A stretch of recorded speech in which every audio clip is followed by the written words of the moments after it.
Hello, Little Woman fans.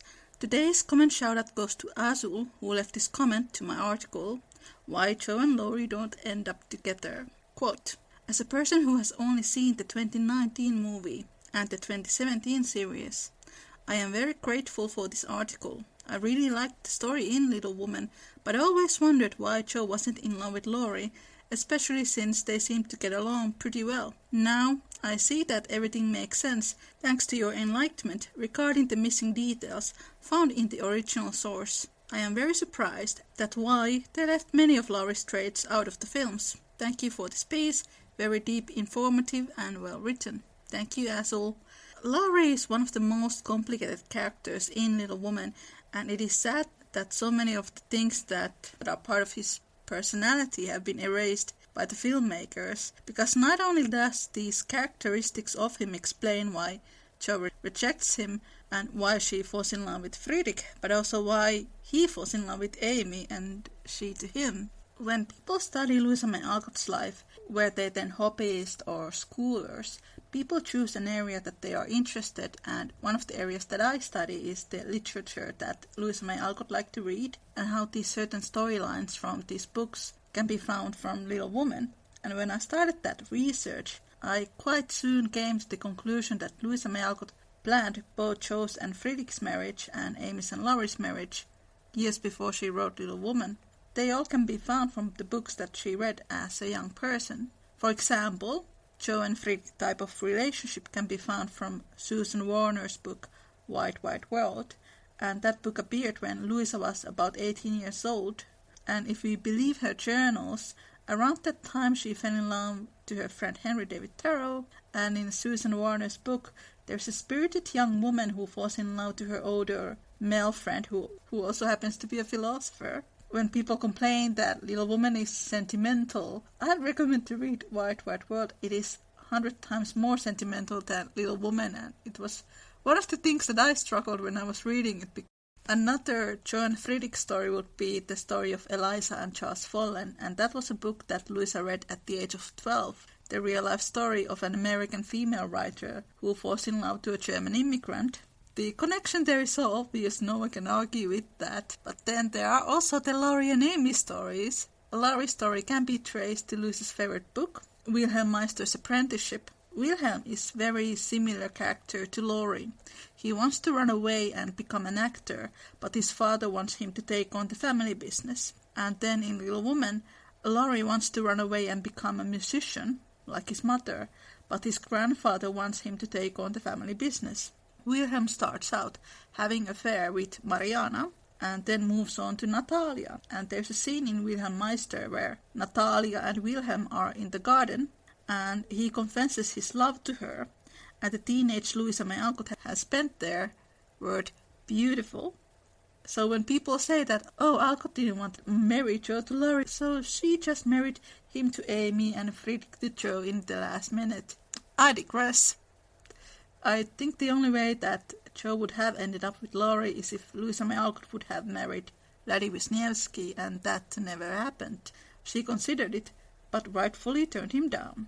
Then Friedrich is based on her first love, Henry, partially. One of the themes in Wilhelm Meister is the idea that the male character grows as an individual when he moves on from Mariana to Natalia, because the next relationship is the one that brings peace to him. As you hear me reading this following chapter, where Laurie proposes Amy, you can see how he is very indecisive and his mood changes from 1 to 100 very fast. Jo in the book also has mood changes when she was younger, and when Laurie starts to harass Jo, and they are in their early 20s at that point, Mommy says to Jo that she doesn't think that Jo and Laurie are a good match because they are so similar. And that's when Jo travels to New York because Laurie was harassing her and she doesn't want to be around him. And for some unexplainable reason, Little Woman films between 1933 and 2019, Jo goes to New York after Laurie has proposed her, but in the book proposal happens when Jo has returned and she has started to fall for Friedrich, and even defends him when Laurie proposes, and he's bad-mouthing Friedrich. And that's not in any Little Woman movies. And what I've heard from Jo and Laurie shippers who only watch the films, they are like, they expect Jo to come back and say yes to Laurie.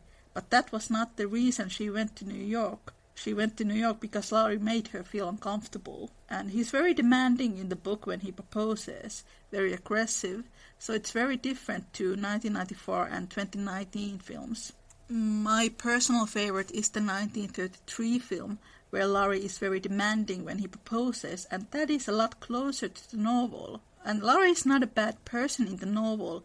It just goes to show that he had a very different relationship with Jo than with Amy. He and Jo made pranks, they were more like brothers, but Jo also had very maternal relationship to him, and few listeners have told me that they had experiences of dating somebody and being in this group of boys where women wanted to be like the guys, so they are accepted by them. And because there was some misogyny among those boys and even the girls in these groups, these women, they tried to hide their feminine side and made fun of other girls. And how they would relate to Jo, that she wanted to leave that environment and actually explore her femininity a bit more. And this reminded me of something that one of my friends said. She had been on the town and she saw her ex with his new girlfriend. And the way he was looking at her, my friend said that she had never seen him so happy and he never was that happy with her. I think that pretty much sums up how Jo and Laurie can't give each other what they need. Jo wants an intellectual connection and somebody who she is very attracted to and who helps her to become a better writer and wants a big family. And that's Fritz. Laurie, at first, wants Jo so he can stay the same. But what he really needs is somebody who admires him, but also tells him when he's not being the best version of himself. A lot of people could actually benefit for seeing Laurie's growth process, how he does manages to change, and a lot of that is thanks to Amy. How many have been in bad relationships and then found another relationship where not only they feel good about the other person, but themselves as well. This is really the missed message in Little Woman. And Greta Gerwig even said that she wanted to portray Little Woman as a way to dismiss romantic love and marriage. First of all, Gerwig herself is married, and second, that doesn't at all align with Louisa May Alcott's views on marriage when she writes that marriage should be taken very seriously and that, quote, tempers and minds should go together in harmony.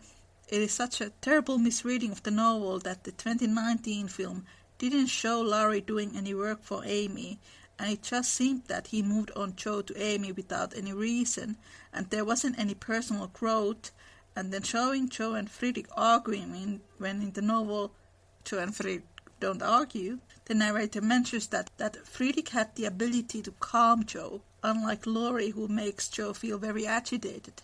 There is also a scene where Jo says to Laurie, and I'm paraphrasing here, Amy's so good for you, we always argue, you two never seem to argue. Then there is my favorite quote from Gerwig, being very sarcastic now. Laurie wants Jo to step into the world of adulthood. Those of you who have not read Little Woman, listen to this chapter that I'm going to read to you next. How on earth can anyone come to the conclusion that Laurie is an adult here and Jo is immature? How is that even possible? Gerwig must have read some imaginary version of Little Woman. It's exactly what Azul said.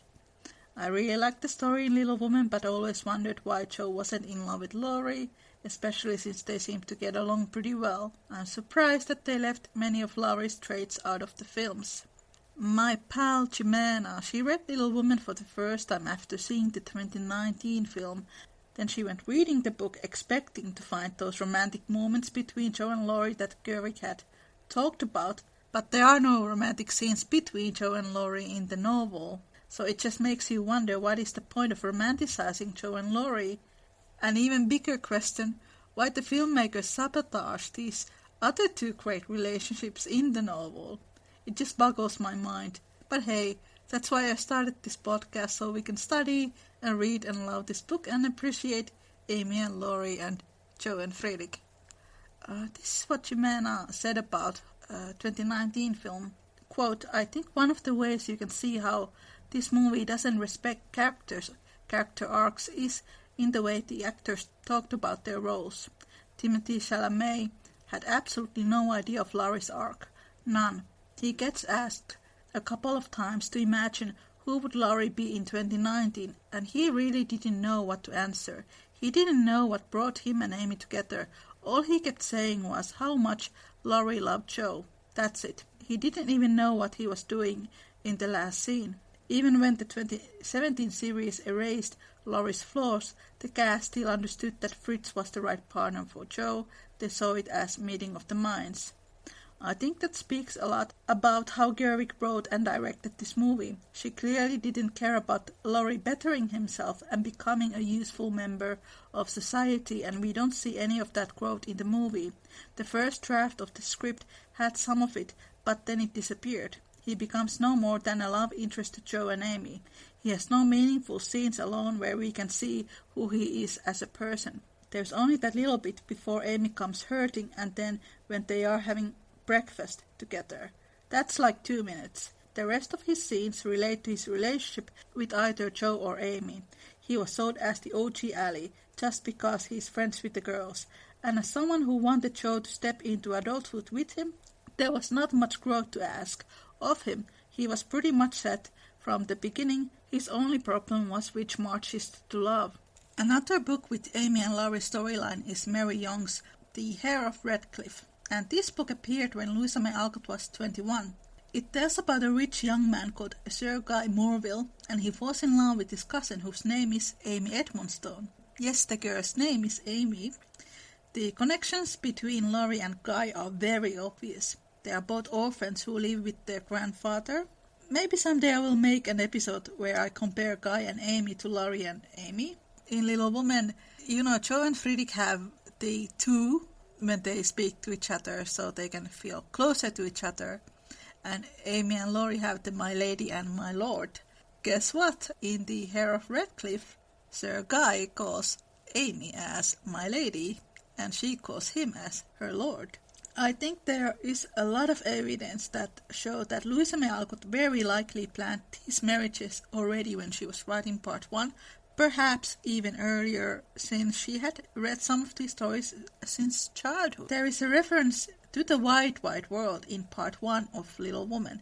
It is mentioned in one of the early chapters that Jo was reading and crying over the Wide Wide World in the apple tree. So we have 15-year-old Jo March reading a story that has very clear Jo and Friedrich storyline in it. Then in the chapter Lawrence Boy, Jo has been reading The Heir of Redcliffe, which has the Amy and Laurie type of couple. I rest my case. And if you don't believe me, just read Little Woman, it's all there. And just to let you all know, I have started a new Instagram account. It's called Podcasting Little Woman. If you like this podcast, do come and chat with me there as well. And I dedicate this to all of you who would like to see Laurie's growth process in the adaptations as well. This is Small Umbrella in the Rain, Little Woman podcast, Laurie's proposal to Amy, deep analysis.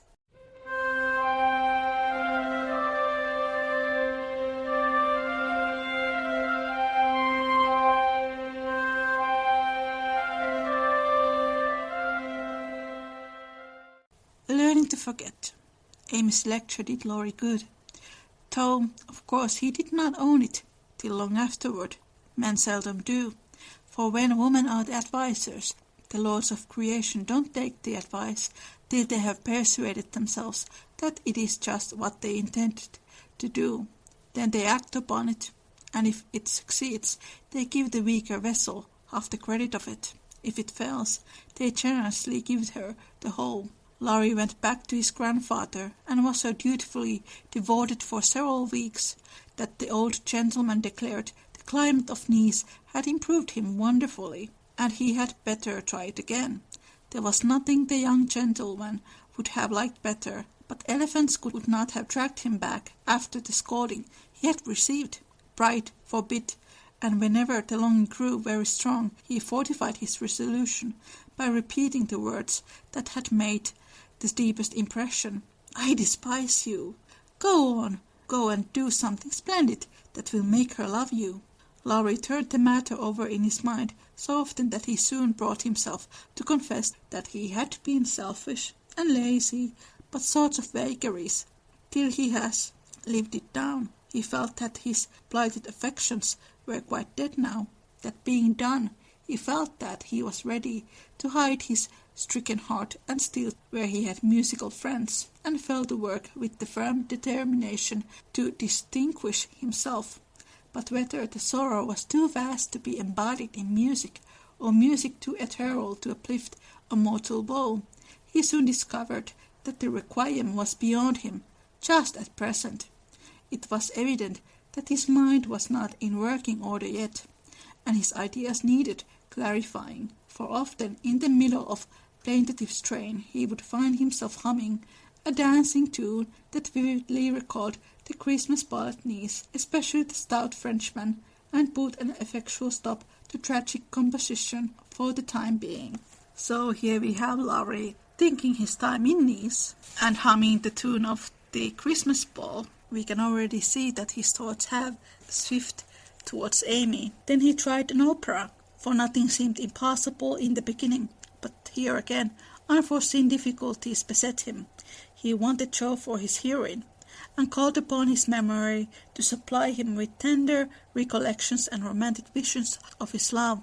But memory turned traitor, and as if possessed by the perceived spirit of the girl, would only recall Jo's oddities, faults and freaks, would only show her in the most unsentimental aspects, beating mats with her head tied up in a bandana, barricading herself with the sofa pillow, or throwing cold water over his passion a la Comiche, and an irresistible laugh spoiled the pensive picture he was endeavouring to paint. Jo wouldn't be put into the opera at any price, and he had to give her up with a bless that girl, what a torment she is, and a clutch at his hair as became a distracted composer.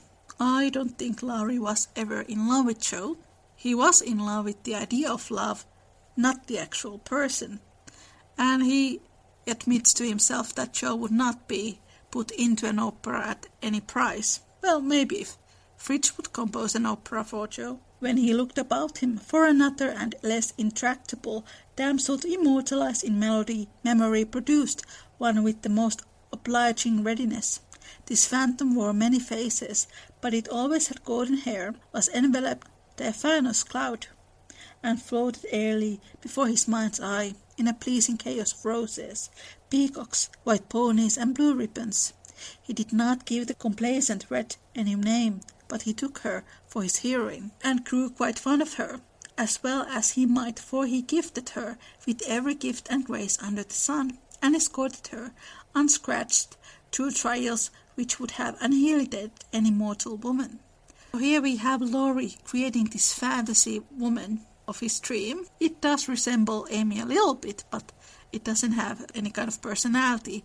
But I think Laurie is I think he's 26 at this point. He's a grown man, and then he comes up with this kind of daydreams. This shows how idealized ideas he had about love. At this point, he doesn't see Jo and Amy as individuals. For him, love means that he himself sees himself as a romantic hero or a romantic prince, and his mind conjures this kind of romantic princess for him. And at this point, he's not a good husband candidate for either Amy or Jo.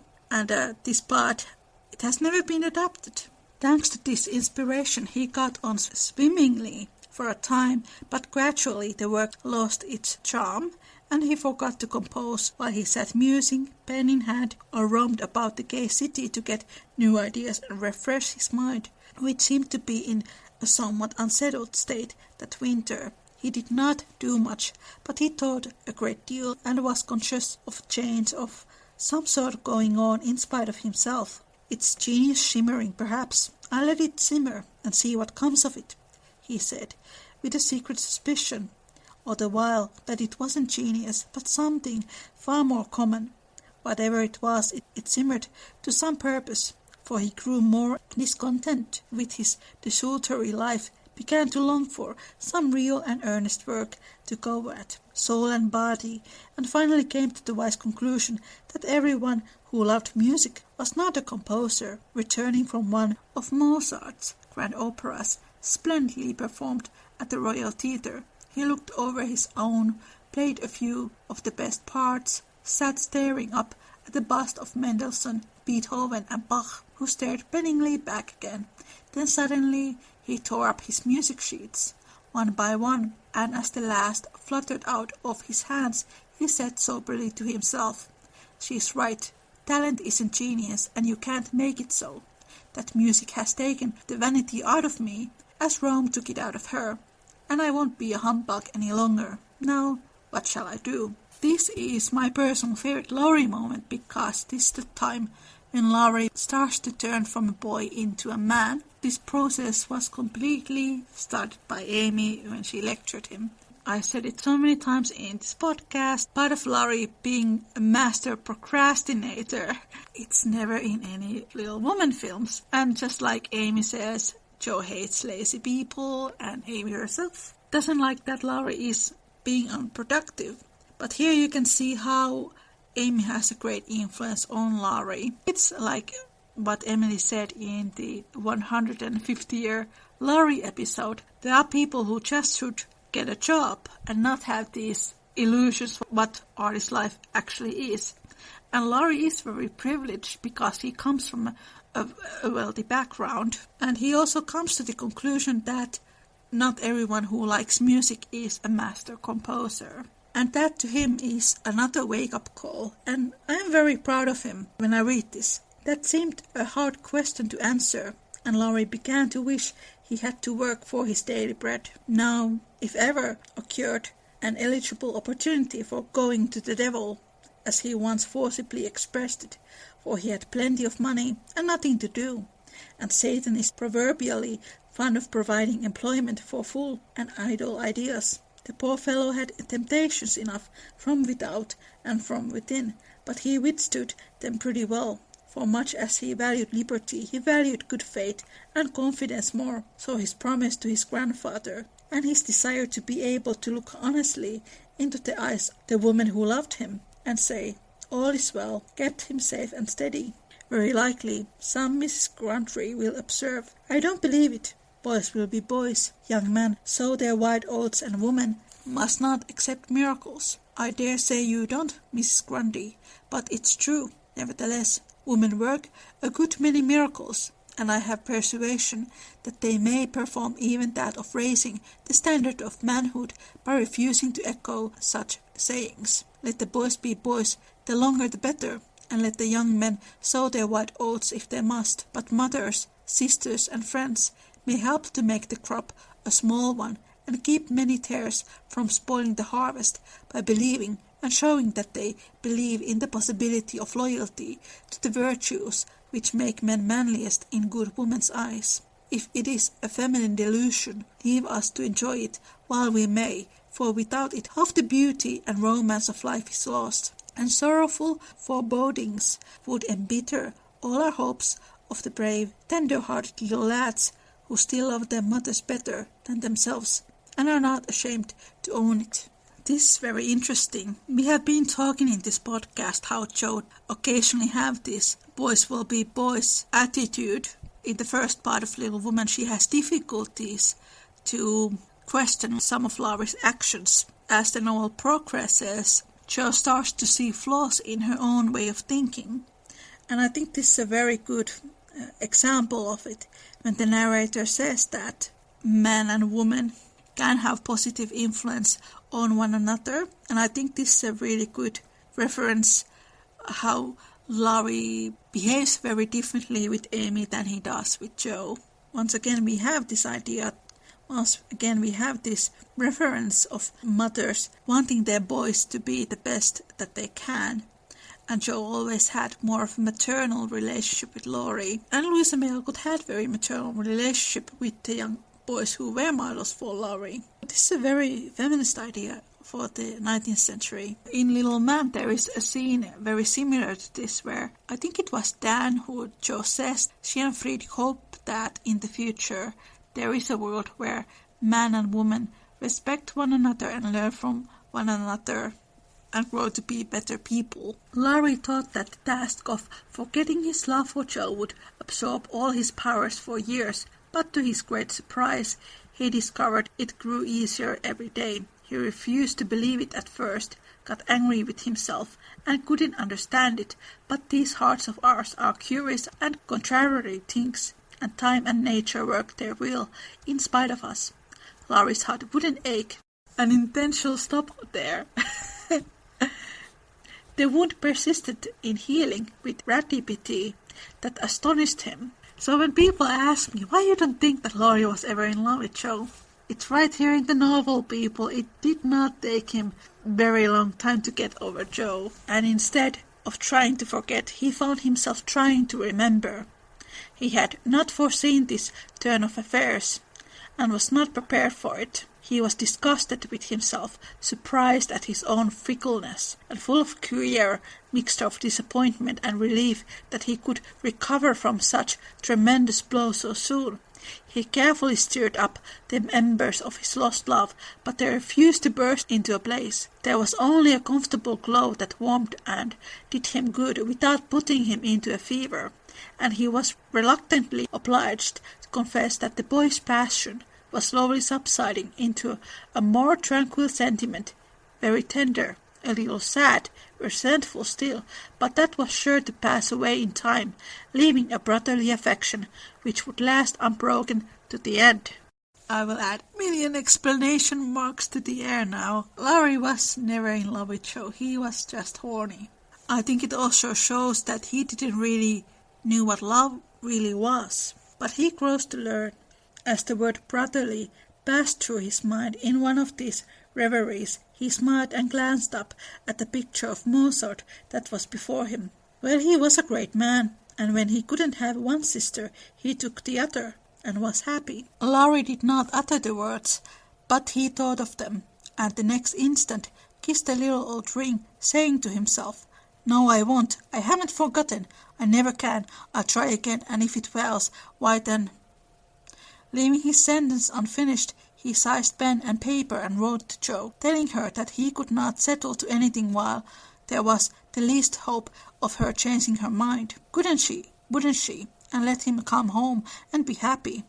While waiting for an answer, he did nothing, but he did it energetically, for he was in a fever of impatience. It came at last, and settled his mind effectually on one point. For Jo decidedly couldn't and wouldn't. She was wrapped up in bed, and never wished to hear the word love again. Then she begged him to be happy with somebody else, but always to keep in a little corner of his heart for his loving sister Jo. In a postscript, she desired him not to tell Amy that Beth was worse. She was coming home in the spring, and there was no need of saddening the remainder of her stay. That would be time enough. Please God, but Laurie must write to her often, and not let her feel lonely, homesick or anxious. So I will at once. Poor little girl, it will be sad going home for her, I'm afraid. And Laurie opened his desk, as if writing to Amy had been the proper conclusion of the sentence left unfinished some weeks before. This is why I have a very much a love-hate relationship with Laurie. First moment, it's Jo. The next moment, it's Amy. Then Jo again, then Amy. At this point it seems that he doesn't really care who he is going to marry. He just wants to marry somebody so he can be this romantic prince, like in this opera that he's composing. If I would be Jo, I would be much more strict with him. I always found it very disrespectful that he wrote to Jo, asked her to marry her again when Beth was so ill. Honestly, that letter, it sounds very similar to his proposal, which was very demanding and very selfish. It is a very slow process for Laurie to let go of these idealized dreams that he has about himself. You know, they are not about love, they are about himself. But this is why it's also called as Little Woman Adulthood Ritual or Coming of Age Ritual, where a reader starts out as a Jo and Laurie shipper, then they grow older, they read Little Woman, and then they come into these parts where Laurie is incredibly immature, and then they become Jo and Friedrich fans.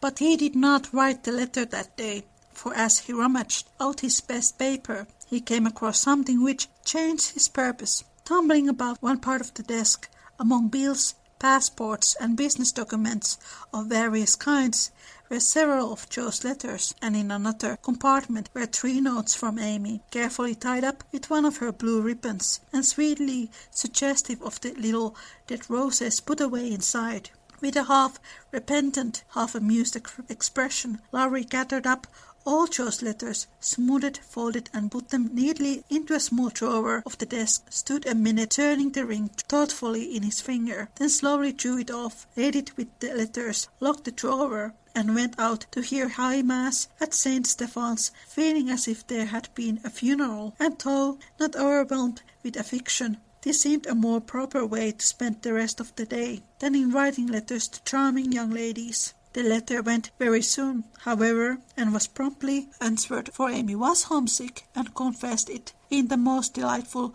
confiding manner. The correspondence flourished famously, and letters flew to and fro with unfailing regularity all through the early spring. Laurie sold his bust, made allumettes of his opera, and went back to Paris, hoping somebody would arrive before long. He wanted desperately to go to Nice, but would not till he was asked, and Amy would not ask him, for just then she was having little experiences of her own, which made her rather wish to avoid the quizzical eyes of our boy.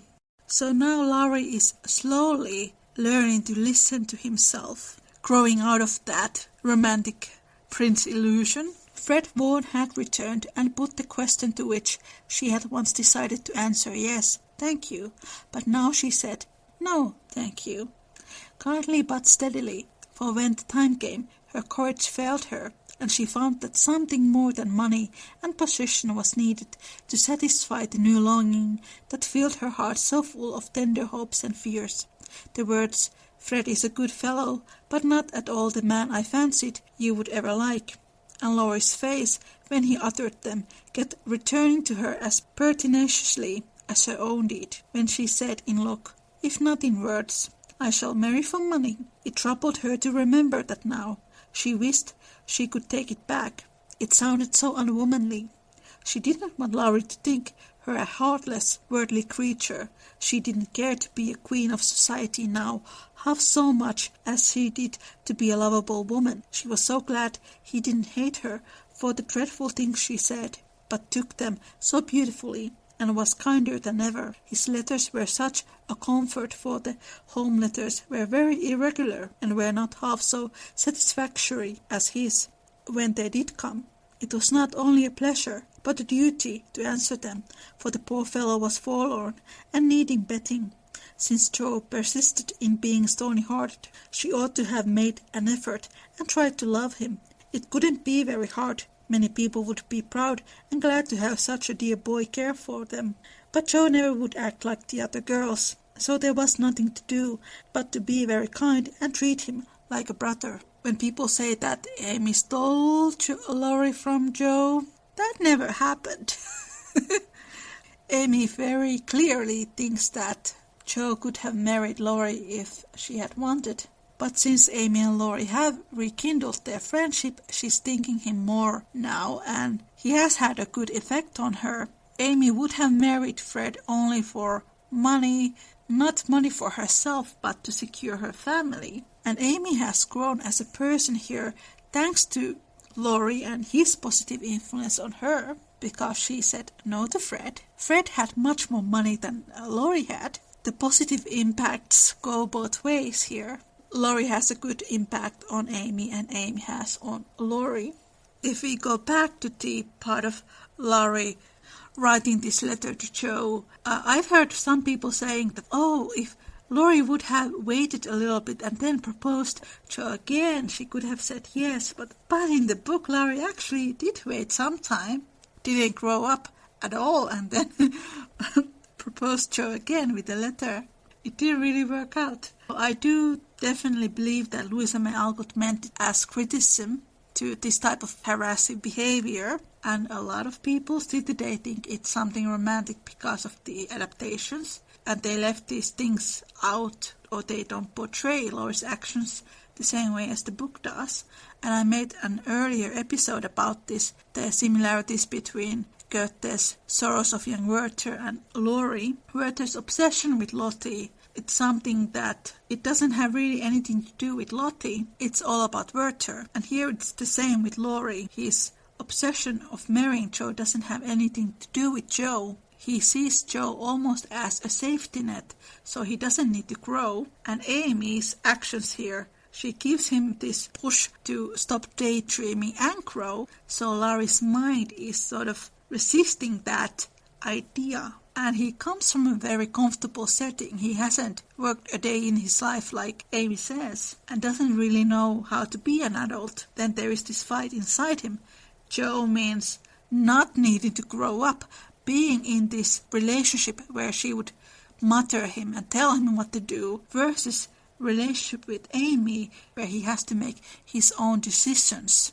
And of course the relationship with Amy is a lot healthier, because the relationship with Jo would have meant that he would have remained in that immature state rest of his life. And Jo would have been miserable because she wanted someone completely different. She wanted to have that intellectual bond. And she and Laurie never shared that. Plus, Jo was already in love with Fredrik when Laurie was proposing. If all brothers were treated as well as Laurie was at this period, they would be a much happier race of beings than they are. Amy never lectured now. She asked his opinion on all subjects. She was interested in everything he did, made charming little presents for him, and sent him 2 letters a week full of lively gossip, sisterly confidences, and captivating sketches of the lovely scenes about her, as few brothers are complimented by having their letters carried about in their sisters' pockets, read and reread diligently, cried over when short, kissed when long, and treasured carefully. We will not hint that Amy did any of these fond and foolish things, but she certainly did grow a little pale and pensive that spring, lost much of her relish for society, and went out sketching alone a good deal. She never had much to show when she came home, while she sat for hours with her hands studying nature folded on the terrace at Valrosa, or absently sketched any fancy that occurred to her. A stalwart knight carved on a tomb, a young man asleep in the grass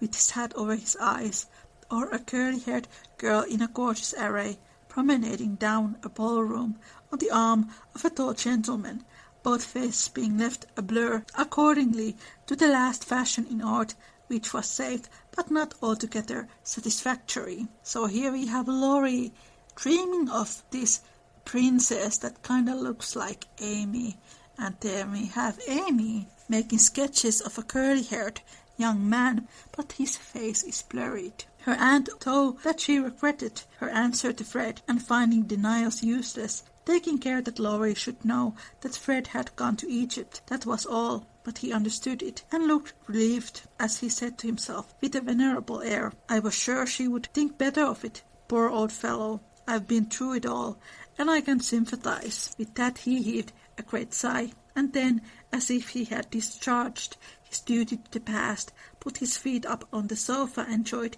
Amy's letter luxuriously. While these changes were going abroad, trouble had come at home, but the letter telling that Beth was failing never reached Amy, and when the next found her, the grass was green above her sister.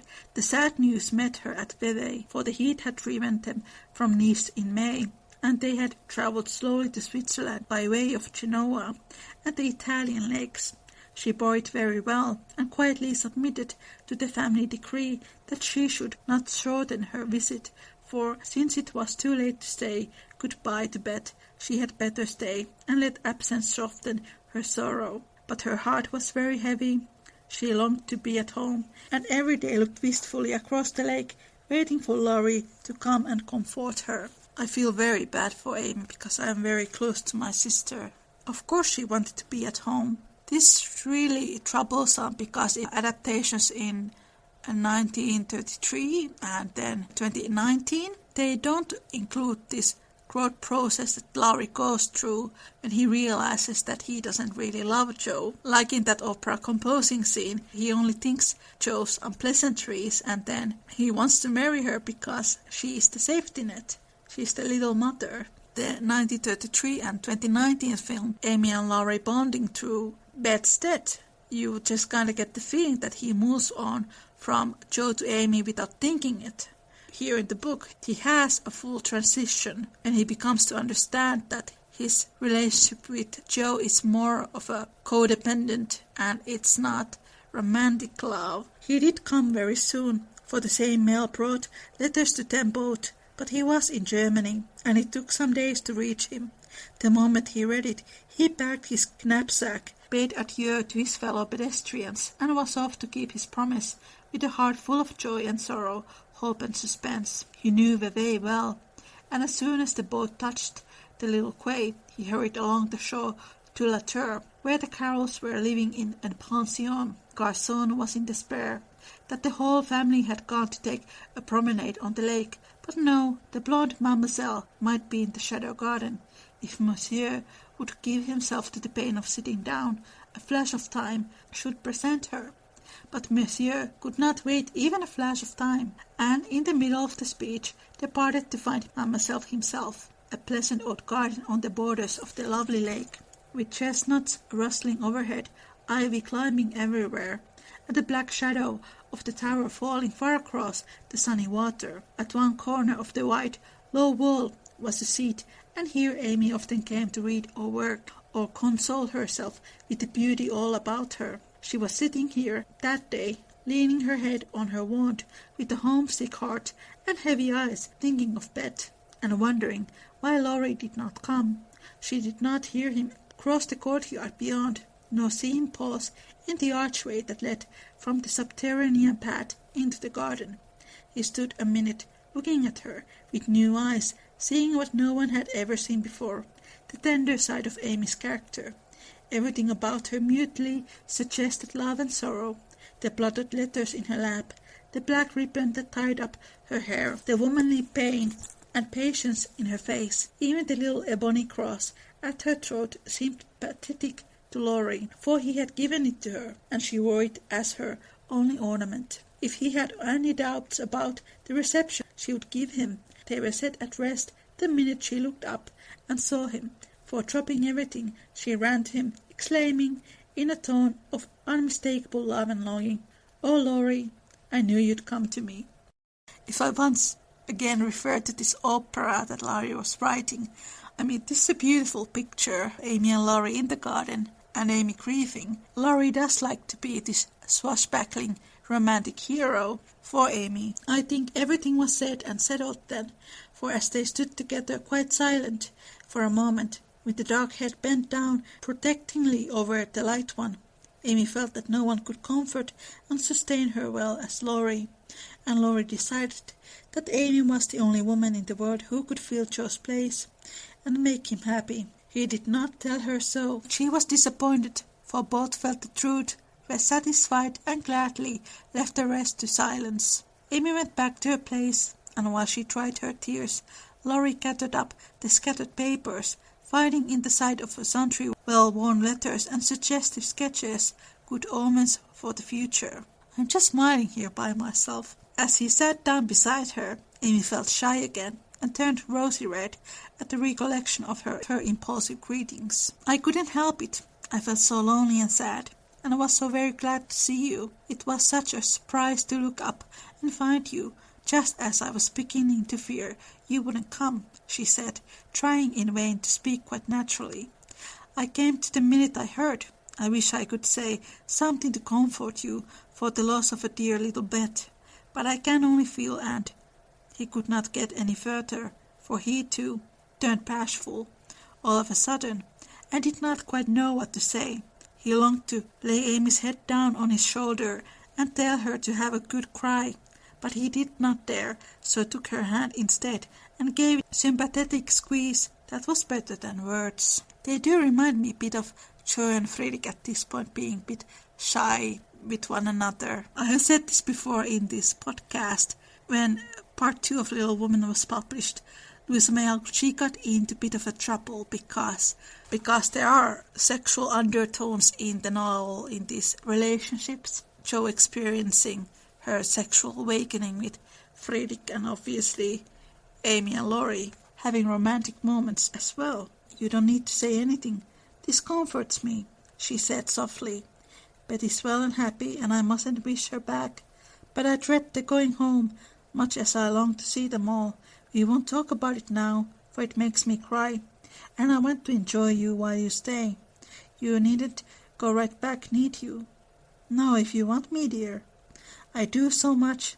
Aunt and Flo are very kind, but you seem like one of the family, and it would be so comfortable to have you for a little while. Amy spoke and looked so like a homesick child whose heart was full that Laurie forgot his bashfulness all at once and gave her just what she wanted, the petting she was used to, and the cheerful conversation she needed. Poor little soul, you'd grieved yourself half sick. I'm going to take care of you, so don't cry any more, but come and walk about with me. The wind is too chilly for you to sit still, he said in the half-caressing, half-commanding way that Amy liked, as he tied on her hat, drew her arm through his, and began to pace up and down the sunny walk under the new-leaved chestnuts. He felt more at ease upon his legs, and Amy found it very pleasant to have a strong arm to lean upon, a familiar face to smile at her, and a kind voice to talk delightfully for her alone. Quaint old garden had sheltered many pairs of lovers, and seemed expressly made for them. So sunny and secluded was it, with nothing but the tower to overlook them, and the white lake to carry away the echo of their words, as it rippled by below. For an hour this new pair walked and talked, or rested on the wall, enjoying the sweet influences which gave such a charm to time and place. And when the unromantic dinner bell warned them away, Amy felt as if she left a burden of loneliness and sorrow behind her. Let's just go back to this phantom lady for a while. He did not give the complacent wet any name, but he took her for his heroine, and grew quite fond of her, as well as he might, for he gifted her with every gift and grace under the sun, and escorted her, unscattered, through trials which would have annihilated any mortal woman. We can see how Laurie's dream woman comes into flesh with Amy. The moment Miss Carroll saw the girl's altered face, she was illuminated with the new idea, exclaimed to herself, "Now I understand it all. The child has been pining for young Lawrence. Bless my heart, I never thought of such a thing." With praiseworthy discretion, the good lady said nothing, and betrayed no sign of enlightenment, but cordially urged Laurie to stay, and begged Amy to enjoy his society, for it would do her more good than so much solitude. Amy was a model of docility, and, as her aunt was a good deal occupied with Flo, she was left to entertain her friend, and did it more than her usual success. At Nice, Laurie had longed, and Amy had scored at Vevey. Laurie was never idle, but always walking, riding, boating, or studying, in the most energetic manner, while Amy admired everything he did, and followed his example as far as fast as she could. He said the change was owing to the climate, and she did not contradict him, being glad of a like excuse for her own recovered health and spirits. The invigorating air did them both good, and much exercise worked wholesome changes in minds as well as bodies. They seemed to get clearer views of life and duty up there among the everlasting hills. The fresh winds blew away desponding doubts, delusive fancies, and moody mists. The warm spring sunshine brought out all sorts of aspiring ideas, tender hopes, and happy thoughts. The lake seemed to wash away the troubles of the past, and the grand old mountains to look beamingly down upon them, saying, "Little children, love one another." In spite of the new sorrow, it was a very happy time, so happy that Laurie could not bear to disturb it by word. It took him a little while to recover from his surprise at the rapid cure of his first, and, as he had firmly believed, his last and only love. He consoled himself for the seemingly disloyalty by the thought that Joe's sister was almost the same as Joe herself, and the conviction that it would have been impossible to love any other woman but Amy so soon and so well. I think this still shows how Laurie didn't really know what love really was. He's surprised that he got over Joe so fast and still think that he was in love with her. Now, in the end of Little Woman, when Amy and Laurie return back to Concord, there is a scene where Laurie apologized to Joe, and that's when he has realized what love really is, and that he was never in love with Joe. But at this point he still doesn't really understand love. And like I said earlier, he saw Jo more as a safety net that he can fall back on so that he doesn't need to change and face himself or prepare himself for an independent life. His first wooing had been tempestuous order, and he looked back upon it as if through a long vista of years, with a feeling of compassion blended with regret. So here we can see he has begun to regret his actions. He was not ashamed of it, but put it away as one of the bittersweet experiences of his life for which he could be grateful when the pain was over. His second wooing he resolved should be as calm and simple as possible. There was no need of having a scene, hardly any need of telling Amy that he loved her. She knew it without words, and had given him his answer long ago. It all came about so naturally that no one could complain, and he knew that everybody would be pleased, even Jo. But when our first little passion has been crushed, we are apt to be wary and slow in making a second trial. So Laurie let the days pass, enjoying every hour, and leaving to chance the utterance of the word that would put an end to the first and sweetest part of his new romance. He had rather imagined that denouement would take place in the shadow garden by moonlight, and in the most grateful and decorous manner, but it turned out exactly the reverse, for the matter was settled on the lake at noonday. In a few blunt words, they had been floating about all the morning, from gloomy St. Gingolph to sunny Bonjour, with the Alps of Savoy on one side, the mountain St. Bernard and the Dent du Midi on the other, pretty Vevey in the valley, and Lausanne upon the hill beyond, and cloudless blue sky overhead, and the blue lake below, dotted with the picturesque boats that looked like white-winged gulls. They had been talking of Bonjour as they glided past Chillon, and of Rousseau as they looked up Clarence, where he wrote his Eloise. Neither had read it, but they knew it was a love story, and each privately wondered if it was as half as interesting as their own. Amy had been dabbling her hand in the water during the little pause that fell between them, and when she looked up, Laurie was leaning on his oars, with an expression in his eyes that made her say, hastily, merely for the sake of saying something, "You must be tired.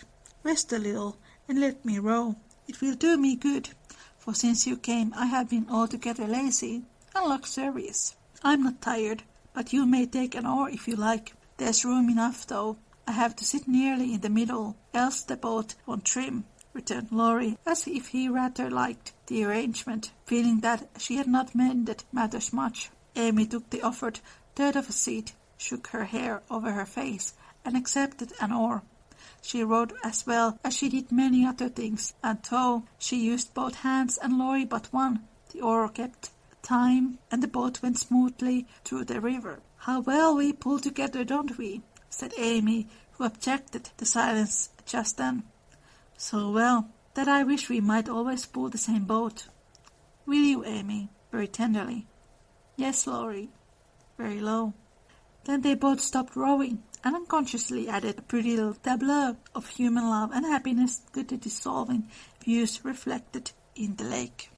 That was very romantic. Laurie's and Amy's silhouettes reflecting to the water. Guess how many Little Women adaptations there are which include Laurie's proposal to Amy? The answer is round 0. How many adaptations there are which show Laurie realizing that he wasn't in love with Jo? 0. How many adaptations there are with Laurie in Vienna composing this opera? 0.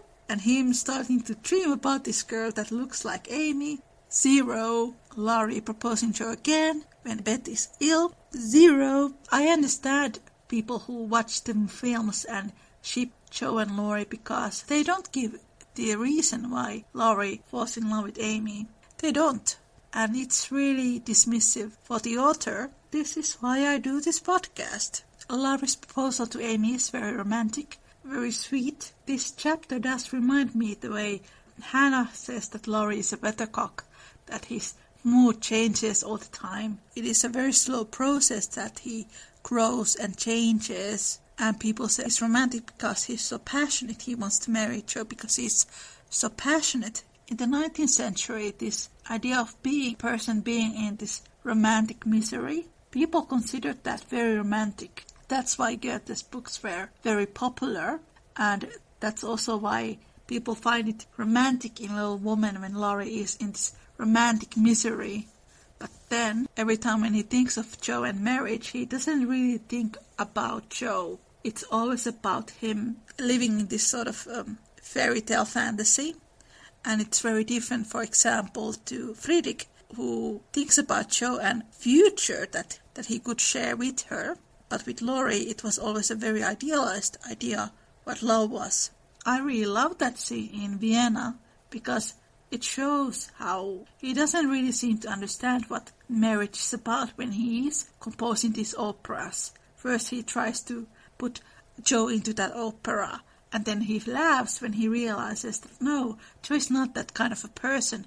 I need to conjure another type of character to be my leading lady. And then he's like, no, I must marry Jo. And it happens when he thinks about being her brother. But it also shows how dependable Laurie was on Jo's care for him, or that Jo would be this eternal mother figure for him. And she did kind of say it that way. I do like that Laurie comes to the realization that this opera thing is actually pretty silly, and this fairy tale woman is even sillier. When Friedrich thinks of future with Jo, Laurie begins to think that there might be a future with Amy, and it's very different to these idealized ideas what he had about Jo, because in the book there never are mentions that he dreams about a future with Jo, or that he thinks about what Jo likes, or what Jo wants, or what Jo needs. But then with Amy it's completely different. He sees her full reality. These were my thoughts about Amy and Laurie. My favorite Amy and Laurie are still in the 1978 series. To me that's the only one where you can clearly see how she has a very good influence on him and he to her. And I think in that version, Laurie had a lot more fun time with Amy than he had with Jo. That's why I like them in that version especially. Thank you for listening. I hope you enjoyed this. Take care and make good choices. Bye.